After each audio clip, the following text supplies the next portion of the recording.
So from what you've seen of Michigan lately, are they anything different about them from the last time you saw them?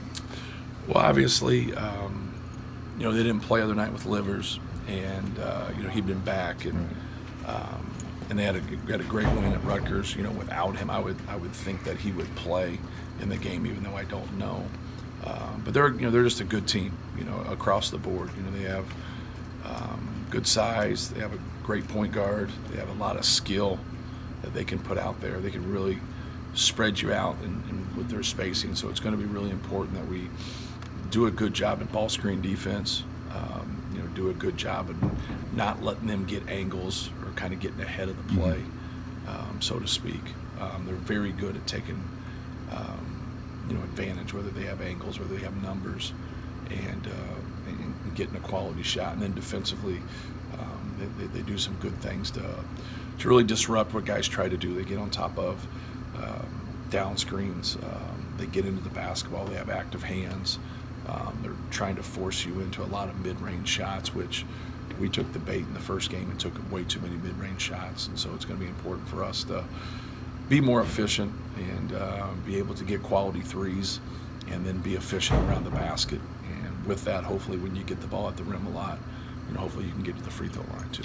Both of their fours can shoot. If Livers plays, obviously he's one of them. Correct. But Brandon Johns can also shoot. Right. The last three opponents obviously have shot very well against you. Right. In the last game. The four especially shot pretty well against you. I know every player is different, but what has to be better there, if anything, in terms of guarding the line, specifically at that position? Just the attention to detail. Brandon Johns wasn't shooting a great percentage the first time we played him. I think he ended up 3 for 10 for the game. And then since then he's really shot the ball well, with Livers being out.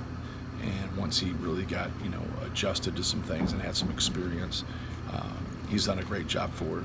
And obviously Livers is a very good player, plays on both ends of the court, can shoot the basketball, can pass the basketball. Just a good player. We just got to be a little bit better.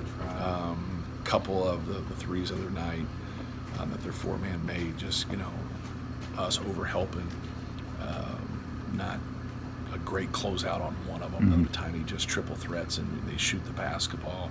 One was a dribble three in transition that we contested that you live with, but the other ones we just got to be a little bit more attentive in what we're doing and understand the guy had a hot hand. But no, it's not really their format. It's all their guys. And so we have to do a good job of getting them out of their comfort zone, getting them out of rhythm, and contesting shots. Have they changed the way they play big guys since the last time? They give a little bit more help in there.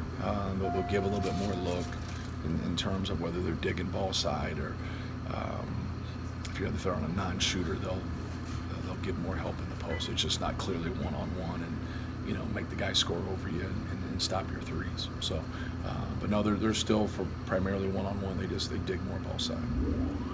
What's the challenge for Trey when they do double, or if they just double? Anything? Trey's great. It actually can help us sometimes when they stay one-on-one, and sometimes it can help us when they double. Trey's such a good passer, out of the double team, and I think that's been proven for us. Obviously making shots helps, but having that balance of having a good low post game with him or Matt, but then also passing the basketball so we can get a healthy dose of good looks from beyond the arc. You always talk about when a team struggles, you want to see it bother them. Do you see what you want to see in this team in that sense? It just depends. It depends on what lineup you have and who's out there, and sometimes overextending or overdoing things are going to get you out of position. Whereas if you have the ability to pressure more, you need to pressure more, and you just got to make it hard for them to see more than anything. I thought the other night in Wisconsin, we did some good things. They obviously made all their free throws. But I thought at the end of the game, we decided to switch with our center on their guy, and I thought Travion did a really good job of contesting his shot and making him make it tough long too. We just couldn't get a rebound. That was our issue. And we get those rebounds. If we get half those rebounds, I think it's a different outcome. So don't go away from some of the things, that you did well also. But we just got to be better in that area that we mentioned. And but it's a different group. It's a different group. I think Xavier Simpson is kind of the difference in terms he's probably the best passer we'll see all season. You got to make it hard for him. He's a good finisher. And if he dictates the game, And, he's a guy that's getting 10 to 12 assists, and he's also scoring. It's normally a long night. I guess from an intangible perspective, when your team struggles, do you see the competitiveness come out of them to get them out of the situation they're in? At times you do, and at times you don't. I thought against Wisconsin, we just had such a poor start to the second half, Right. but then they responded, and we played well. And, sometimes our response, and we'll do better things, is when we make a shot. So Sasha makes a couple, Isaiah makes a couple, and then you say, well, your guys responded. You can say that if you want. They made a couple shots. Mm-hmm. And so things are going to look better when you make shots. You have to make some of them, and you can't miss all of them.